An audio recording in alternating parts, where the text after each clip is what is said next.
Thin is In was published on Tuesday, February 17th, 2026.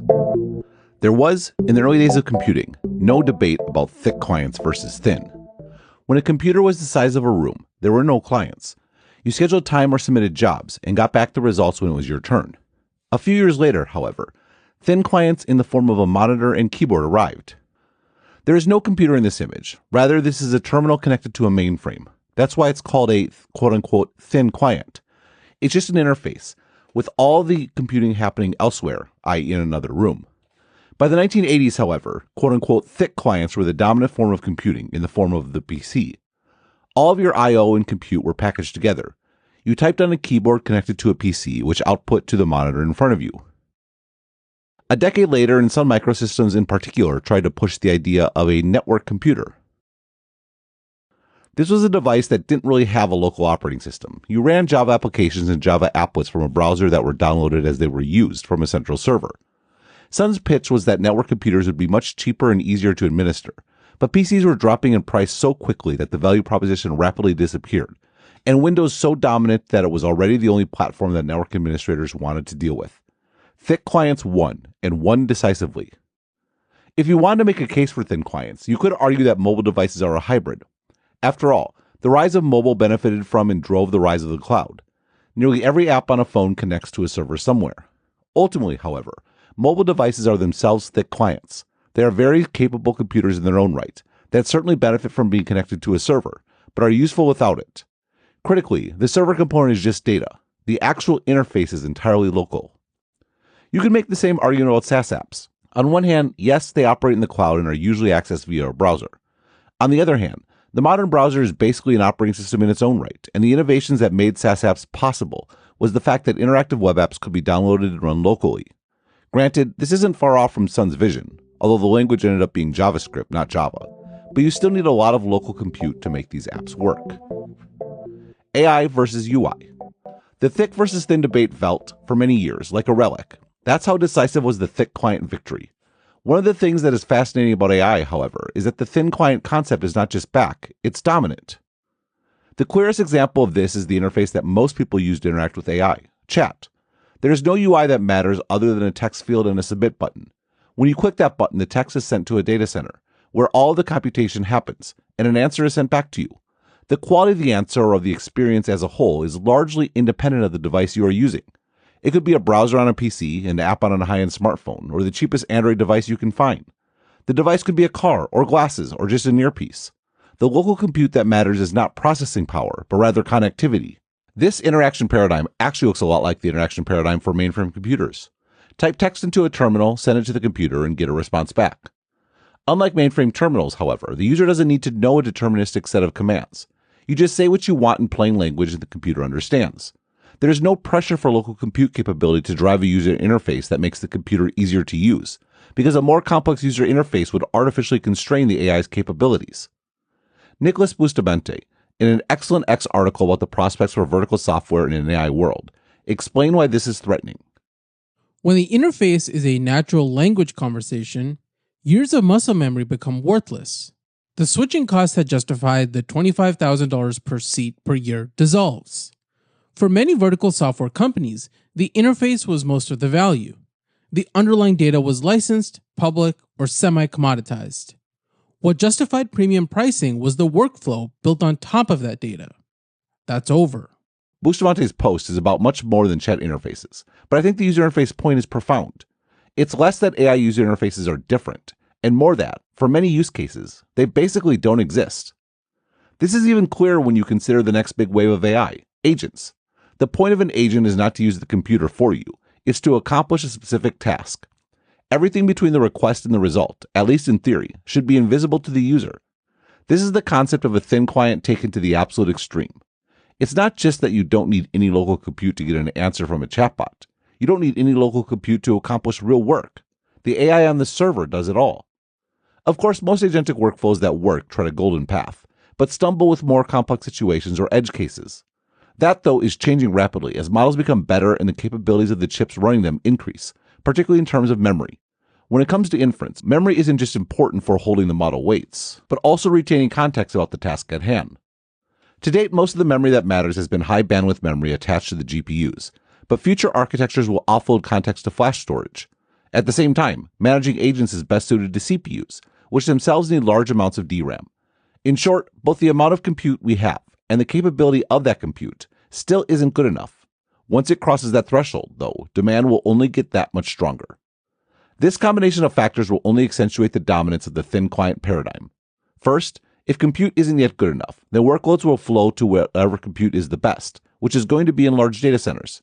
Second, if larger models and more context makes for better results, then workloads will flow to wherever there is the most memory available.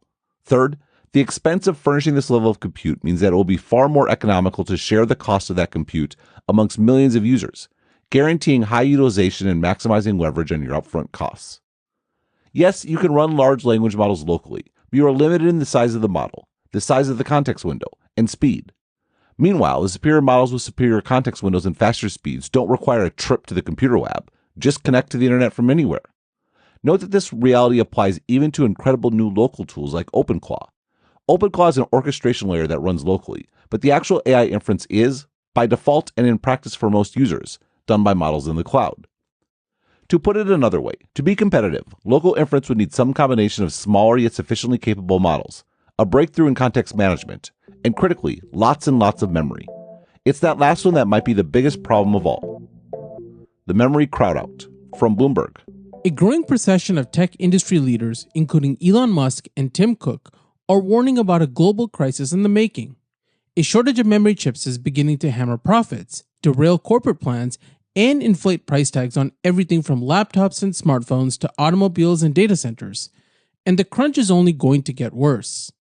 Sony Group Corp is now considering pushing back the debut of its next PlayStation console to 2028 or even 2029, according to people familiar with the company's thinking. That will be a major upset to a carefully orchestrated strategy to sustain user engagement between hardware generations.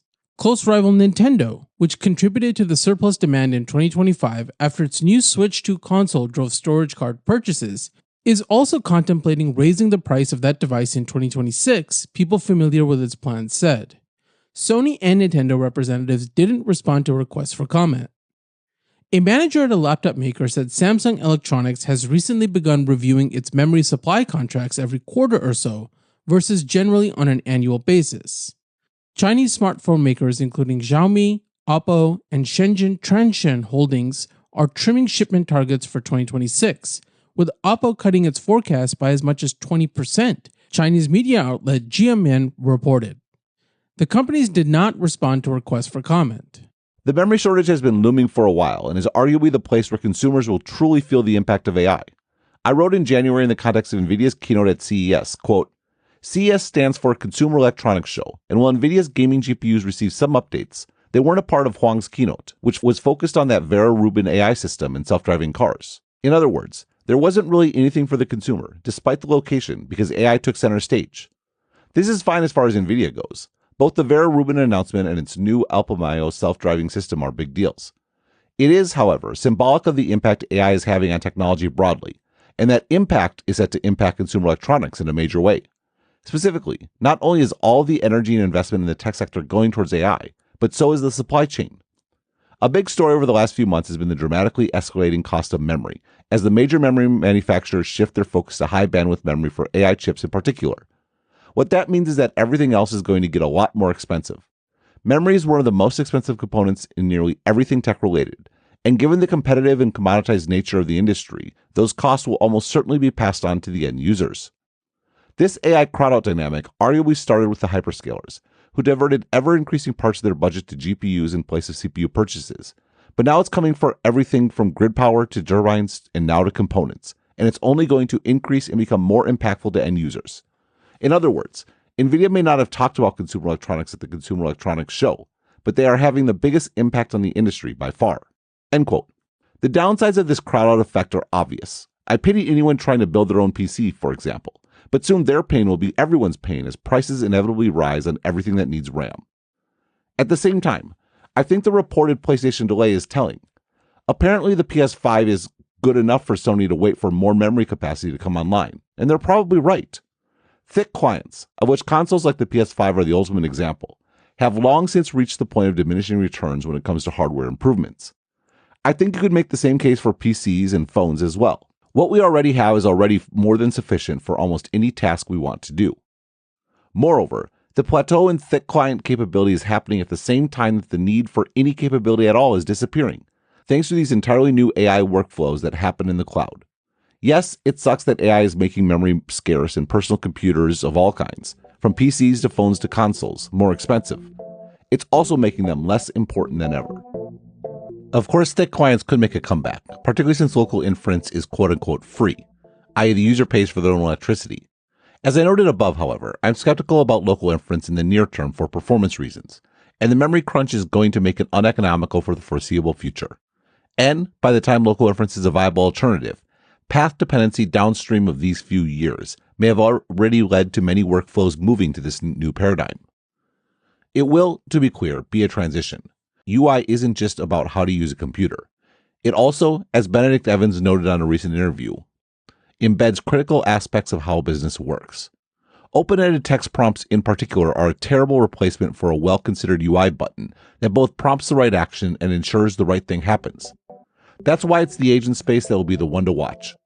What workflows will transition from UI to AI, and thus from a thick client architecture to a thin one? Current workflows are TBD. Future workflows seem inevitable. For more analysis like this, please like and subscribe and visit Stratechery.com and listen to the Sharp Tech podcast. Also check out the Agentometry channel on YouTube to learn more about the technology changing our world.